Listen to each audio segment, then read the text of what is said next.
చేసినప్పుడు దళితులు గుర్తు రాలేదా? ఏమేమి జరిగినాయి మీకు తెలిసి దళితుల మీద? నమస్తే అండి. ఆంధ్రప్రదేశ్ ప్రజలందరికీ కూడా నిన్న మాజీ ముఖ్యమంత్రి గారు ఇచ్చినటువంటి స్టేట్మెంటు అది వేరే కులాలకి మతాలకి తర్వాత దళితులకి ఉన్నటువంటి హిందూ భావజాలం కలిగినటువంటి అందరికి కూడా ఇది ఘర్షణ భావం వచ్చేటట్లుగా ఆయన చేయడం అనేటువంటి మంచి భావన కాదు. ఇప్పటికైనా ఆయన ఎటువంటి ఈ స్టేట్మెంట్లు ఇవ్వకుండా ఆయన 5 సంవత్సరాలు ఏ విధంగా అయితే ఇంట్లో ఉన్నారో ఆ విధంగా ఉంటే మంచిది. ఎందుకంటే ఇప్పుడు చాలా డెవలప్మెంట్ యాక్టివిటీస్ చాలా ఉన్నాయి, అవన్నీ చాలా చేసుకోవాల్సినటువంటి పరిస్థితి ఆంధ్రప్రదేశ్లో ఉంది.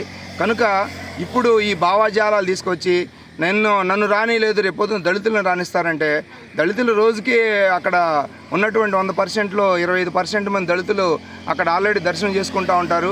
అక్కడ నొసట మీద బోర్డు ఏమి ఉండదు, వీళ్ళు దళితులని వీళ్ళు ముస్లిమ్స్ అని ఏముండదు. తిరుపతిలో వెళ్ళేటువంటి ఆచరించి తర్వాత ఆ భక్తిని ఆచరించేటువంటి వాళ్ళందరూ కూడా చక్కగా దర్శనం చేసుకుంటూ ఉంటారు, వస్తుంటారు. అయితే ఈయన ఒక ఎలిగేషన్ లేపాడు. ఏంటంటే 28వ తారీఖు వస్తానని డెడ్ లైన్ పెట్టాడు కాబట్టి అక్కడ పోలీస్ ప్రొటెక్షను, అదిగాక మాజీ ముఖ్యమంత్రి చేసినటువంటి వ్యక్తి అక్కడ ఏమైనా అల్లర్లు జరుగుతాయనేటువంటి ఉద్దేశంతో పోలీసులు కానీ తర్వాత సిబ్బంది కానీ అక్కడ ఉన్నటువంటి తిరుపతి దేవస్థానం ఉన్నటువంటి వాళ్ళందరూ కూడా భయం కలిగింది తప్ప, మీరు ప్రశాంతంగా మామూలుగా వెళ్ళి దర్శనం చేసుకుని వస్తే మిమ్మల్ని ఎవరేమనరు, మీకున్నటువంటి భక్తి భావనలకు ఎవరేమీ అడ్డు చెప్పరు. ఇప్పుడు దాకా మీరు వెళ్ళి దర్శనం చేసుకుని వచ్చారు, ఇంకా ఇలాంటి డెడ్ లైన్ పెట్టకుండా మీరు ఎప్పుడైనా దర్శనం చేసుకోవాలంటే చక్కగా వెళ్ళి దేవుడిని ఎక్కడైనా ఏ దేవుడిని దండం పెట్టుకొని రండి. మీకు ఆటంకాలేమో ఆంధ్రప్రదేశ్లో ఎక్కడ ఇలాంటి అడ్డంకులే ఏ దేవుడిని దండం పెట్టుకున్నా సరే మనంతా చక్కటి మన ప్రదేశం ఇదంతా కూడా ఆంధ్రప్రదేశ్. ఏ దేవుడిని ఎవరు ఆచరించినా, చర్చిలకి వెళ్ళినా, మసీదులకి వెళ్ళినా, హిందూ టెంపుల్స్కి వెళ్ళినా సరే దళితులు వెళ్తున్నారా, ముస్లిమ్స్ వెళ్తున్నారా, హిందువులు వెళ్తున్నారా అనేటువంటి భావజాలాలు ఏముండవు. ఇప్పుడు చర్చిల్లో కూడా ఇంచుమించు సగం మంది హిందువులే ఉంటారు. అయినప్పటికి కూడా ఇటువంటి భేదాలు ఇప్పుడు రాలేదు. ఇటువంటి లాంగ్వేజ్ మీరు తప్పనిసరిగా మార్చుకుంటే చాలా మంచిది.